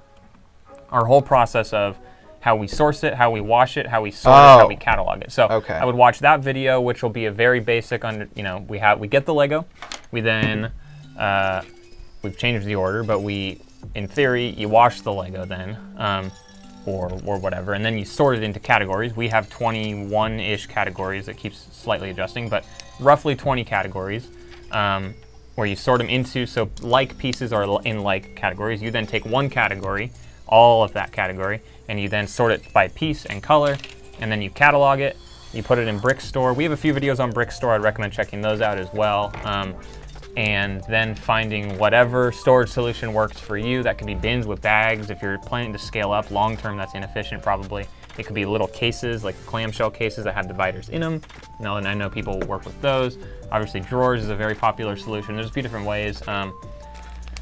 But then just, wow, your comment went way up there. Yeah, I think that's an efficient way to do it, is to sort, have a lot of categories, or have a few categories, and once they pile up, then take a whole category and actually catalog it and add it. I wouldn't just take 10 pounds, pour it out, sort it, and catalog it. That's gonna be a very inefficient way if you're planning on scaling this up. If you're only gonna ever add 10 pounds of used, then you can probably just do it as one little lot. But I would say over time, as you build up those categories, once that bin fills up or whatever it is, then you do the whole bin and add it. That's probably one of the most efficient ways to do it. Yeah. Nathan says, I'm from Europe. I don't know where to get my boxes because Uline doesn't ship to me. I would not recommend Uline, probably. They're a little bit more expensive than somewhere on eBay or some other places. In my opinion, the quality is great, though, and we do buy it generally at a volume. I think we're currently on, like, twice a year we buy it. Actually, I think we've only ever made 2 purchases, and technically we've been doing this for 2 years, so once Annually. a year, actually, at the moment. And we're about ready to make another one. We just have a full, well, I don't know. A couple months. A few months away, but we have a full shelf, essentially, that we fill up with all the boxes that are empty because we do have that storage space. If you don't have the storage space, Uline is probably not the best way to go, just because it is more expensive if you're not planning on buying. Like, we literally bought, I think, 600 boxes or something, and like 1,000 bubble mailers, or something. It comes on a pallet when they deliver it. We'll put it that way. It's a pallet when they bring it to us. So keep that in mind, I suppose. But Uline is probably not the cheapest. Do they charge a residential drop-off fee? Huh. No. Well, I guess you're already paying so much for the overnight, so. Or next day, no. whatever. So with the pallet, if you order enough with Uline, so that's one thing. There's 2 shipping methods, at least near us, that they have. I don't know where, it probably varies where you're located, but there's the overnight shipping, which means if you order by 6 p.m., they ship it out that same day, and it'll arrive to you the next day, which is cool if you need it, but you pay for that overnight, and it's through UPS. But if you do their freight, which is where you order enough where it has to come on a pallet, UPS doesn't take that. They have their own freight delivery, and it's cheaper, and it usually takes a few days before you get it. But it is a lot cheaper than the overnight. Which kind of makes sense because it is such a massive when it's on a pallet. That UPS to do that overnight would be pretty crazy, actually. Yeah, insane. But yeah, no. So it is cheaper to do the freight, which is another reason why it makes more sense to order volume. Your shipping is also a lot less than it is. Actually, wait, no. If you spend enough money, you get free freight shipping, I think. Really? Yeah, I feel like if you spend. Well, we've seen. We got to get like 100 of those park benches. Oh yeah, They sell. They sell everything. Yeah, Uline sells everything. Yeah, Mohammed, I highly recommend you do not list each piece individually. That is, no offense, the worst possible way you could spend your time. Please use Brickstore.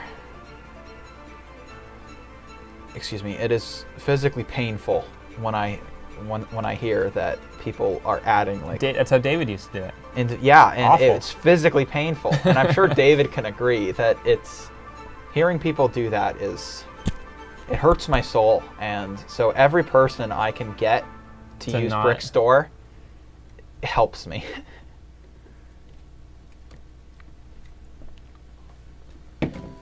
Okay, so I just added $780 worth of stuff in the cart.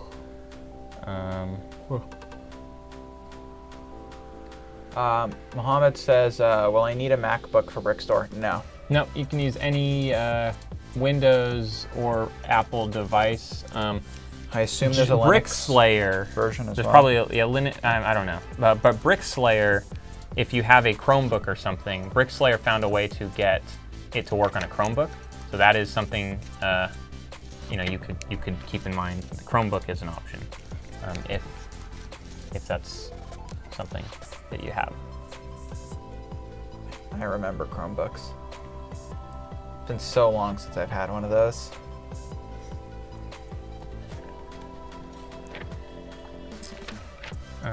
T says, nice to tune in for a bit. Currently stuck in Boston due to the blizzard, waiting to fly back to Vancouver. Nice. So I assume it's snowy, and well, obviously it's snowy in Boston. Very cool. Mohammed says, it sounds interesting. I'll look into sorting my use like that. Normally right now I've just been listing each piece individually, which is very time consuming. I don't know if you read that. It does not work on iPad. No, it does not work on iPad, if that was a question. There might be something out there where you can run a Mac device on an iPad or some device I'm not entirely sure. But no, for the time being, it does not work on an iPad, which would be great though if it did. If it worked on iPad, it would solve a decent portion of our slight disappointing things. Which is part of the question Brian asked. What software do you wish existed for your business? I would just say, if we could get Brickstore on an iPad, or on we use an iPad, but on a tablet device, preferably an iPad, that'd be great.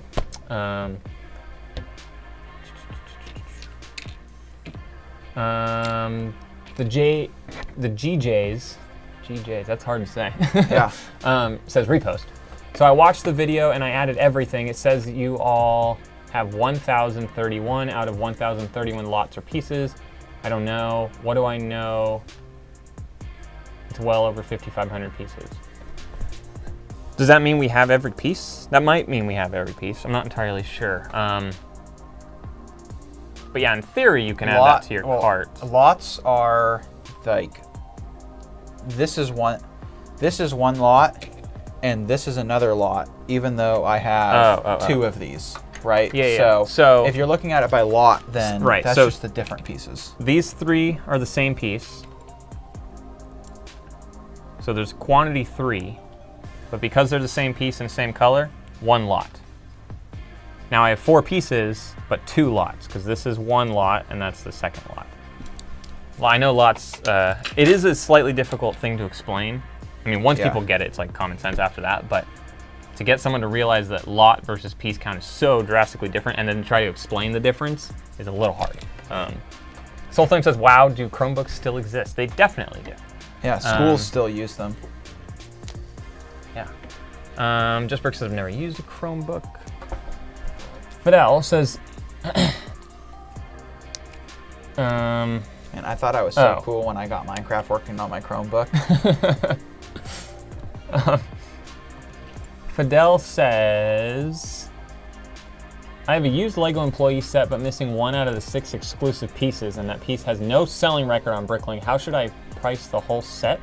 Or what would you recommend me do? Price high. I don't know. If something isn't on BrickLink, price high, because once it sells, you can never... No. He's saying he has a set, and he's missing 1 piece of that set. The 1 piece he's missing has no sales data. He wants to acquire that. Well, or how does he price the set? Missing a piece. That's not available on BrickLink. I don't know. I would say try to sell the set at the standard 6 months and say missing this piece, and if you're very transparent and the buyer understands, they might be willing to pay the same amount for it. If they're not, if in a month it hasn't sold, maybe lower it a tiny bit, 2 months, tiny bit, but I wouldn't do, personally, that's how I would do it. I wouldn't do it drastically lower. No, especially if it's that rare of a set. Yeah. Lee says, what YouTube video discusses the contract pickers? I don't think we have a video. We don't have any video discussing our contracts between any of our contractors, including... and we probably won't, at least not until... maybe you're not asking what discusses the contract. You're asking what discusses the pickers as a contractor, maybe. We don't have anything discussing contractors. No. Maybe that'll be a future video that where I just sit and talk and say, hey, this is the 3 basic types of contractors we have set up, and we haven't announced an official kind of pay scale for everyone. Because we're still experimenting, and so we don't want to say something and get but locked I in. could give you guys ideas. So maybe that'll be a video in the next few weeks, actually. I think next week we have monthly sales for January coming out, and then after that, we'll see. But that's not a bad idea. We should write that down somewhere. Contract. I guess I can add that to something. Just in general, we usually avoid like super specific business stuff that relates to other people, right? Just in general, and also stuff like how we format our business and stuff, because we don't necessarily want to say wrong information, right? So legal stuff, which a contract is legal, we probably will not do a video anywhere in the near future where we actually go like line by line through a contract, right? Because no, definitely that would be egregious miscarriage of information. Lee wants to know how we find the contract pickers. Word of mouth right now, but as we scale, we'll probably do something on Indeed or Next Door Neighbor and stuff like that.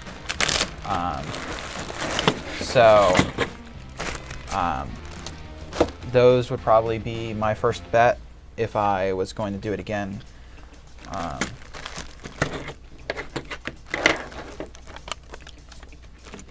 Yeah.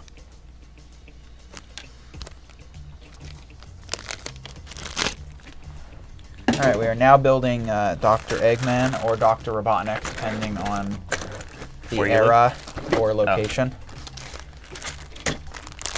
Is he still Dr. Robotnik outside of the US, even in like the current iterations, because I thought that at some point they had changed it to Dr. Eggman and it was a generational thing. Although for the longest time I thought they were two different people. Right, I thought they were like related. You're right, this is a better school. Yeah. Do you know what these are called? No, but I believe they are under cannon or blaster or gun. Really? Yeah.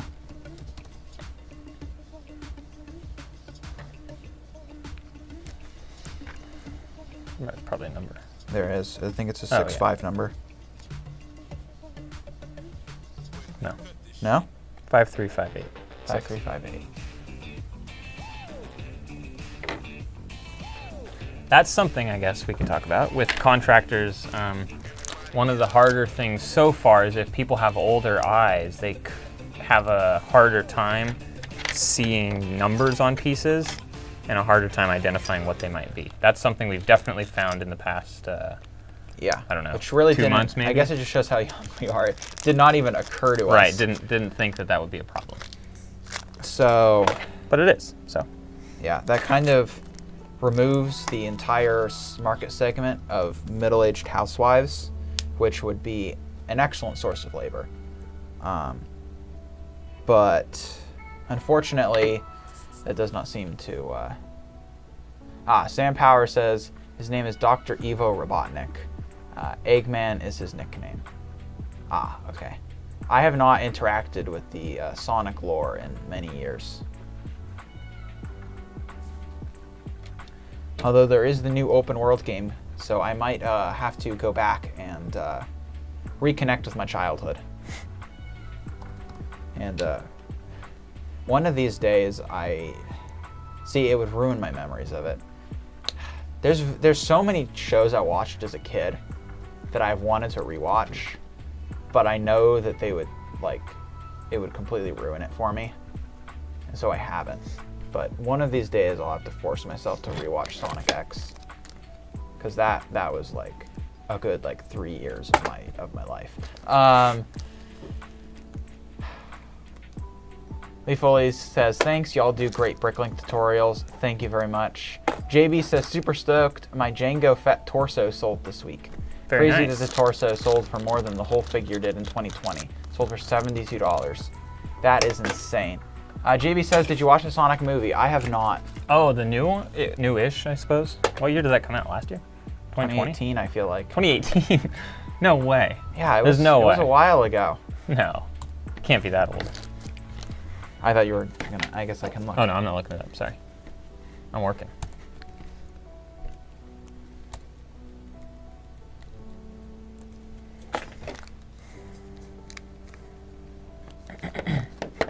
No, August 21st, 2020. Okay, that sounds right.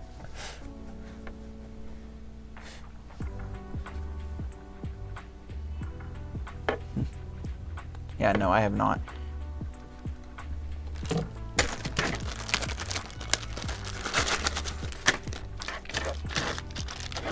Funbrick says that set looks amazing. It is very nice. It will definitely go on the shelf. Although I'm going to have to start making more room here. Did anything ever come of Paul promising to watch The Office if Evan watched the Clone Wars? This was about a year ago now. No, not both of us have kind of failed on that account. I've tried several times to get Evan to watch some anime too, and I tried again last night with a very good show, Steins Gate, but he just cannot do subtitles. At least you didn't think it was just objectively cringe though, so slowly, bit by bit. Give it another 40, 50 years. Sure.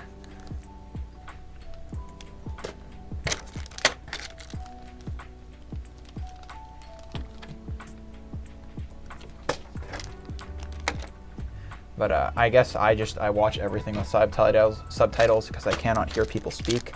So maybe I just am advantaged. But also disadvantaged. Yes, that is true. Funbrick says, do you record added spare parts from built sets and free parts in your records, or do you not add them in your added parts records for cost purposes? We really don't add them. They're in a cup. Yeah. We've never really added them. They're in little bags to add. They're supposed to be added. They're just sitting in our not safe for work cup. Yeah. I guess is what we can call it. It's got a different name, but yeah, that I don't even know where that cup is. Touched in a long time. I think it's on the bottom. The thing is, it wouldn't even be that bad anymore because we catalog like that cup. For you could do it. Yeah. When we didn't catalog at all, so the idea of actually having to figure out what a part was seemed so daunting. Yeah. But now it'd take like 20 minutes. Yeah, it'd be pretty quick. If that.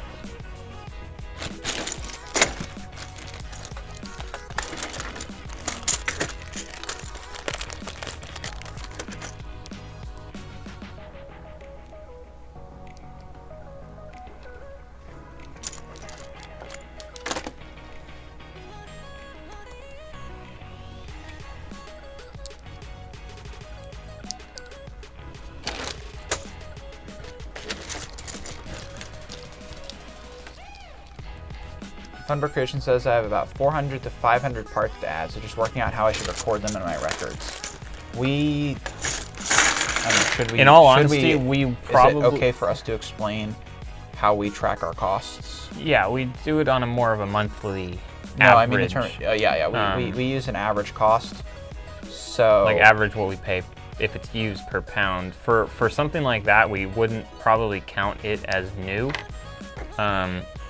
In fact, I don't know that we would truly. I don't know how we'd track that actually. I don't think we would ever assign a cost to that piece because it technically didn't cost the business anything. Exactly. I don't know. I'm not sure how we do that actually. It's a good question. It would technically get factored into. Well, it could fit into the average of the whole set if we add it right then. But we're not adding the set. The set is like extra pieces from your personal set. Oh, I thought he was talking about extra pieces from a brick from like. Oh, we just add those. Those costs. Those are. Yeah. No, he's asking. I think extra pieces that are. Okay. Yeah. No, they just sit in the cup. But no, technically, yeah, they cost the business nothing because the business doesn't pay for these sets. It'd be nice if eventually it can, but no.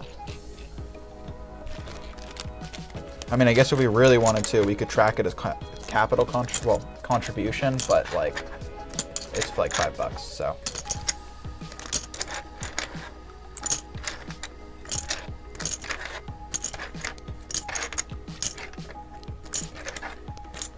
Doug says, I'm in a weird place, never liked the style of anime, and subtitles are very distracting for me, especially if I have a lot to read. Yeah, I mean, a lot of it really depends, like, I don't want to go in like a whole weeb speech here, but like a lot of it really depends on the quality of what you're watching as well, because the Japanese content market is massive, you know, on a similar scale to the American content market. You know, they might be, it'd be a close tie between India and Japan in terms of, you know, second amount of content created. But did you know this was a piece? Mickey Mouse? Yeah. I did not know. It's a tile. It's a brick. Oh, sorry. It's you can have a hidden Mickey. Brick, round, 2x2 by 2/3, no studs with 2 tile round 1x1 Mickey Mouse head. It's a long name. It's a new piece. I never knew it. That's cool. But what I was saying is, you know, it really depends. You have stuff that is absolutely objectively a work of art, and then, you know, you have your daytime television, right? So, I mean, but the subtitles, I think I can understand. When Evan says like, oh, it's cringe, I don't want to watch it, that irritates me, and so I would force him to watch it. But he made the good decision of saying subtitles annoy me, which I can respect. That was not the only reason. Of course, that's all you heard, but... What did you say? I don't like the style. I hate, actually, correction. I really, really do not like the style of animation of anime. I mean, but every show has a different style. But it has an overarching theme and an overarching visual appearance that I do not like, the majority of which I would describe as freeze frames for extended periods of time. Yeah, no, I love that. Hate that. Can't get over that. That's what I would describe. Like, I mean, I like that in live action too, where it's just still frames, right? Because it's every frame, you know, a painting. No, that's... Like Evangelion does that so well, where like they actually have a 60-second long frame in one point, where someone is awful. like deciding whether or not they're going to kill someone and it's supposed to be a very emotional scene, and so they just freeze it. Awful. But anyway, I showed him something that had 100% on Rotten Tomatoes, both user and critic score, which is quite rare, and he didn't like it, so that's fine. But I don't know. I just like I don't know. You good hate content. The Office. Good is subjective Yes, again. yes. And I probably would enjoy The Office more if I watched it now as an adult than when I was in high school, right? So, I mean, the truth is I didn't like anime in high school either. I thought it was boring and uninteresting. So,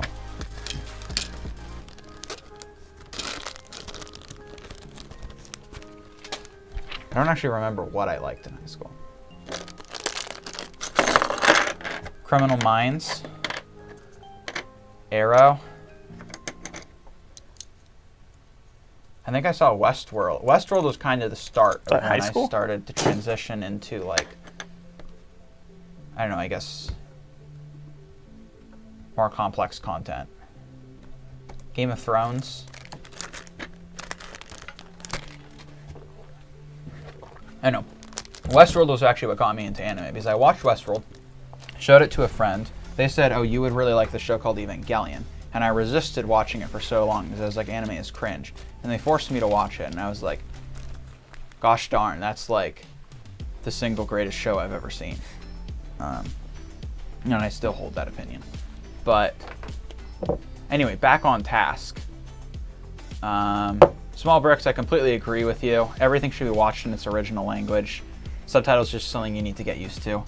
I completely agree with that, including for live action. Oh, I do not like things dubbed over either. If it's a foreign film, I'd prefer to read the subtitles than it be dubbed over.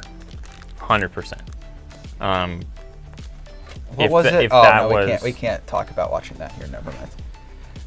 The one movie, never mind. Comedy that I forced you to watch. Not in English? Not in English. Oh. Yeah. I don't know if I want to bring that up, but that was hilarious. But see, I didn't mind the subtitles there because it wasn't animation. See, it's not just the subtitles. The subtitles are annoying in my opinion. I don't like reading and missing the visual of the image because I'm also not like the quickest reader. But yeah, for anime, it's usually the style of animation. And also, whatever show we were watching, so bright. I hated that. I mentioned that halfway through whatever we were watching. I mean, but it was like overly. Yeah, I didn't like that one. I know. I thought it was supposed to make it look dusty. Like I would just say it hurt. I mean, not really, but like almost. What was it called? Steins Gate? Steins Gate, yes. Our employee gift sets scarce in the U.S. Here they overflow the market. I don't have a good knowledge of that. I would probably say yes, they're relatively scarce, but I could be totally wrong. Yeah, I have no idea. I think considering Fidel, actually, I'm not sure. I was gonna say because there's a Lego factory semi near you, I would assume there's more Lego employees near you than there is in the U.S. But I might be totally wrong on that, so I'm not sure.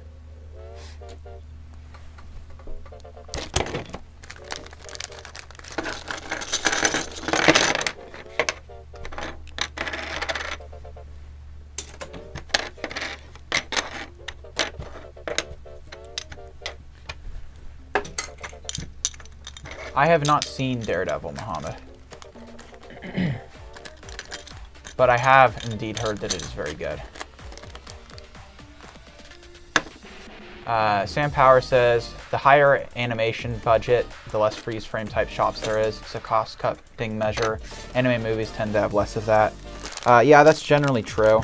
But I don't know. I think that something that makes something a good piece of work is taking a limitation and turning it into an asset. And I think that the use of freeze frames in moments where they are being used artistically, which I think is fine, but anime I wouldn't even say is in 12 frames per second compared. Well, I mean, it depends on the scene. Exactly. Because but on average, I would say is not even 12 frames per second comparative to the Well, yeah, whole thing. because it's not 3D. So you have to It doesn't matter. It doesn't matter because you can have movement in frames that make it appear to be movement, but things like a lot of animation, even if it's not truly 24, they'll have slight movement in things, like even vibrating back and forth movement to make it appear as if it is truly 24. But are you talking anime, about 3D things, or are you talking about 2D things? 2D things. There's slight movement in places to give it the appearance of, say, 24 frames per second or whatever. Whereas anime, it feels as if not everything, because if they're talking, their mouths move as if it's 24 frames per second or whatever, 20. I don't know, somewhere around there. But when it's like they're looking at each other, there's no movement to the frame at all. When it might just be a reaction shot of someone looking at something, but there's people in the background. I disagree. Not moving. Because there's plenty of times where you have eyes vibrating. And not yesterday. I'm actually, because I remember it, I'm actually quite No. certain that there was. No. I mean, maybe there was in some stuff, but not the majority of it. In the majority, there was definitely nothing, and that's I think what bothers me.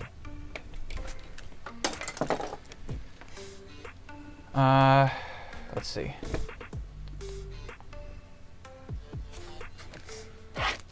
Mike says magnifying glass with a light would fix the problem with eyesight. Yeah, but there's a lot of people that just don't like to wear stuff like that. Wear stuff? Like jeweler's lenses. Oh, I think he just meant like a handheld magnifying glass and a light. No, I think he said on his head. What? A magnifying glass that you wear on your head Oh, would fix the problem with eyesight. interesting. That is not necessarily a bad idea, but we could test that. They're not exactly super expensive, at least for the degree of accuracy that we need. Right, we don't need it to be truly a jeweler's quality.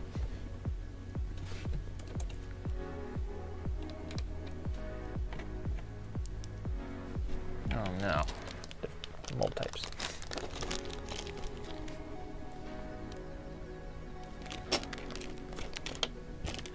Paul says, hey from Canada. Welcome, Paul. JB says it's the Mario Kart music.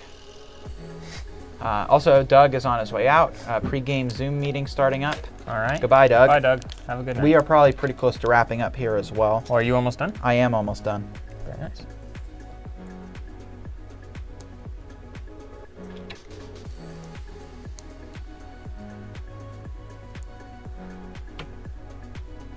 I'll make sure I put the right hand on the right arm.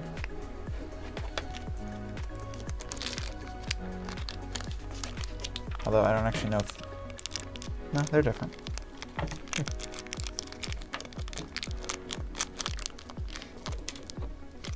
Funberg Creations says, anyone getting the World Globe set that comes out on Tuesday? Probably not. What about you? Yeah, probably not. It's a pretty cool set though, I think, but I haven't watched stuff on it, but it seems like overall people aren't happy with it for some reason. I'm not sure why. I haven't watched anything on it, but that seems to be kind of the consensus, is that it's Interesting. yeah. Is it still more of just some people are unhappy that they are making a pivot on their adult line towards more display stuff? Because I remember there was some stuff about that as well. No clue. People were upset.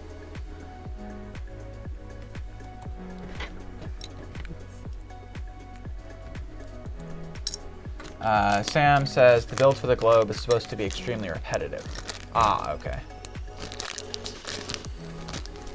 That might be why some people aren't a huge fan of it. Yeah. Smallbrick says, anyone using Instabrick to identify pieces is actually starting to get decent. I find it to be the fastest way to identify minifig parts, especially heads. I don't know.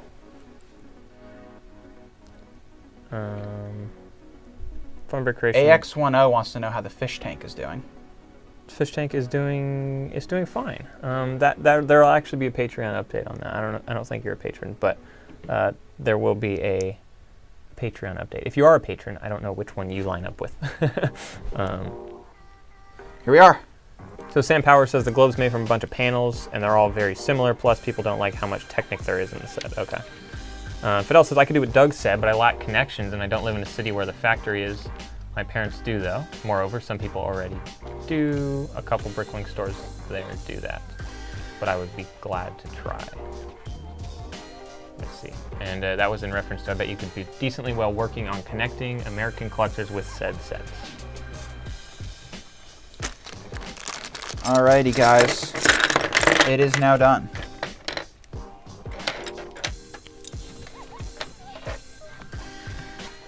I guess I can go ahead and show it off. So first off, we have Sonic with all of the Chaos Emeralds. So there we go. Oh, it is not on autofocus. Okay, guess I'll have to hold it back here. So we have Sonic with all the Chaos Emeralds. Pretty decent fig here. I'm pretty happy with it. I am a little upset that like none of the other stuff was figs, but I guess Dr. Eggman is just very large, so makes sense. But we've got his flyer thing here with him. So very nice. The legs are only one direction pivot though. Actually, they don't really even move at all because they've got this black piece here preventing them from moving, but he fits, and so he ships anywhere in the country for a low flat rate. There you go. And then here, of course, we have broken piece already. We have the rest of the set, Green Hills Zone. So we've got some rings and okay, I'm just gonna give up on that. I can focus it for you, so it's closer. Thank you.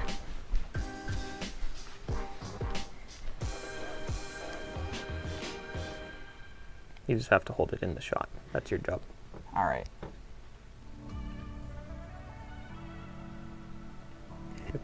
So all in all, I'm pretty happy with the detail. It is definitely a very detailed set, which I really like. We've got all the obvious stuff. You can see palm trees, flowers, etc. Over here we have a little launcher. Not really spring-loaded, so it does not have a ton of launching power, but there we go. The bottom, my least favorite part of this set, but also I will admit it looks pretty good, is all of the 1x1 tiles down here. These really sucked putting together because I want them all to be lined up. So basically these are not 1x1 bricks, these are 1x1 tiles because they're only 2 tall. So they're just stacks. Thankfully over here they were stickers, but still that definitely sucked putting together. But all in all, I mean, it looks pretty good. So I'm happy with it. We've got the loop-de-loop, and I really kind of like what they did up here with the angled pieces. In terms of giving it like just that little bit of depth rather than just having a brick right there. And then on the back, we've got a high score sheet, which I assume you guys probably won't be able to see it. It's very tiny print, but I assume it's a reference to something. The names are Viv, Luck, and Sam. So I assume that that is a reference to something that I just don't know. Did you show it to them? I don't know if they'll be able to actually see that. Let's see if anyone knows. Just Brick says, I can hear the Green Hill Zone music in my head.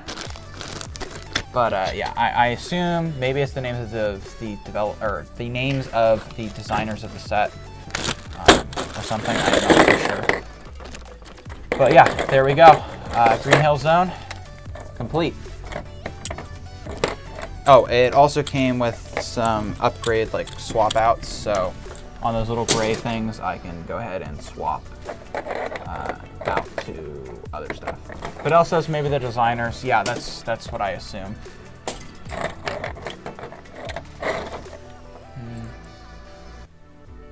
Yeah. How is your progress today? I finished the set. I'm almost done, but wow. your shot is still very zoomed in. Oh. I'm gonna let you fix it. It's also out of focus. I have no idea how to tell. Looks like it's in focus, but I don't really know, so. It looks not super blurry, but the screen is also pretty small. Okay, I am almost done as well. I just have a couple more things to do. And then, Are these numbers? that's what was in here. I'm gonna say your handwriting is very fancy, but that is That's not mine. no. Looks like it says that. That says bleach. Bleach color. Bleach color.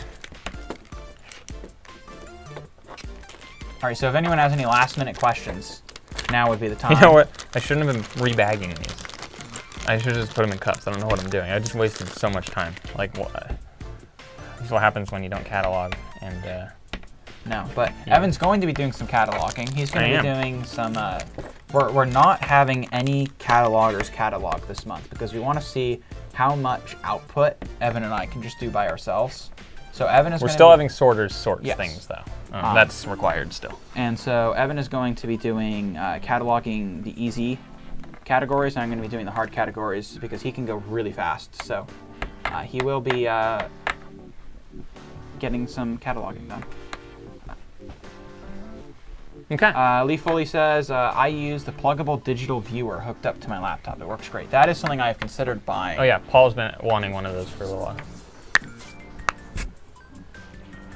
Donovan from Brickco says, have you noticed a positive difference in having your free shipping at $50? Well, we get a lot less people who do free shipping. Yeah. I don't think we've seen a huge jump in. Actually, I know we haven't seen a big jump in average order amount. So, Actually, seen David, we'll get into that next time. We're gonna wrap it up here. But yeah, $50 mark. We no longer lose money on shipping at the $50 mark. It makes sense there. So, David, I have a very simple solution. Every time you upload a lot, flip a coin. That's my solution. That's okay. And then don't reassign. If a drawer fills up, it just goes on a table and just stays there. There you go. Alrighty, I think that's going to be it. Thank you to everyone who has viewed this video, and this is one of the more likes, or most likes we've probably received in a stream while we're live. 47 likes on this, so if you're still hanging around and you haven't liked it, let's try to get it to 50 just before we get going here. But yeah, Nickmas says, I have a desk light with a magnifying glass. We do provide desk lights to our catalogers. Especially, it very specifically much helps the with white, light bluish gray. Yeah, the white light as opposed to kind of the orangish yellowy light. It's a huge difference. Has anyone else who catalogs a lot started to be able to just tell the difference between the grays? Yeah. Just I can tell the difference, and all I do is add. Well, I mean, without really even like thinking about it, right? Because I feel like so long ago when I first started, it was so hard. Like I'd actually have to like look at the piece, and now it's just like, this is light bluish gray and this is light gray. Mm-hmm. The one I still occasionally struggle with, and actually I don't struggle with it when it's brown, but when it's reddish brown and it doesn't quite look reddish enough, I'm like, wait a second, is this brown? Yeah. But if it's brown, it's like, oh, this is brown. Like it's a weird. There's some reddish browns that look kind of halfway. Yeah, they don't quite look as reddish as they should. You guys did it. We got to 50. Thank you guys so much. Awesome. Thank you guys. Thank you to the 35 people who are still here watching and hanging around. We're going to call that it. It's been just about a couple hours. That was just about almost a perfect 2-hour stream there. David can see every color. Yeah, and Just Brick says, I've noticed that moving to the new location with the fluorescent lights much easier to tell the differences in the colors and see where. Yeah, we have a lot of light in here, and it's awesome. The only I wish they were dimmable though, because at night it's a little bit too bright. The only colors I struggle with are where I know that it's completely different, but sometimes I do it way less now. Flat silver, pearlite gray. That for me, that actually wasn't even what I was thinking of, but you are completely right. I just actually cannot tell the difference between them unless I have them side by side. I'm sure Evan comes across so many mistakes between those two colors. I don't know if they're mistakes, because usually I just question it myself and then I try to figure it out, and then I go find a color in inventory that is, and then it's like, okay, I'm gonna just go and assume this was. Yeah. I don't change your colors very often. I change your quantity, but your colors are usually I assume are right most of the time. So I used to get azures mixed up, but not so much anymore. It's just there's something about the pearl and the flat where sometimes the flat just looks really pearly. Especially on there's certain pieces that like the pearl doesn't have that little bit of glimmer that you kind of expect, where the flat has like patterns in it, sorta. like a swirly type. Yeah. You know what I mean? Like, yeah, I definitely see. Especially on like Bionicle stuff, it's rough. Yeah. Well, there were those feet the other day that I added that were blue and red, or and one foot was blue, one was red. Yeah, you put notes. Discord said that it's just red and blue. But like the blue was like just barely. Was that a color? Satin blue? There for are that piece? Transparent versions of satin for everything, but not yeah, for normal colors. Yeah, no, it like totally looked like a different color. Yeah, medium nougat and tan, pearl gold. I think I got those down. Those are basic. For me, the hardest still I question on used pieces would be light gray and light bluish gray when they're in that weird in between. It's like a light gray that has faded. I usually just toss those. I'm not. Dark gray is super easy. Chrome pink and chrome. Are you colorblind, JB? No, I think that's a joke.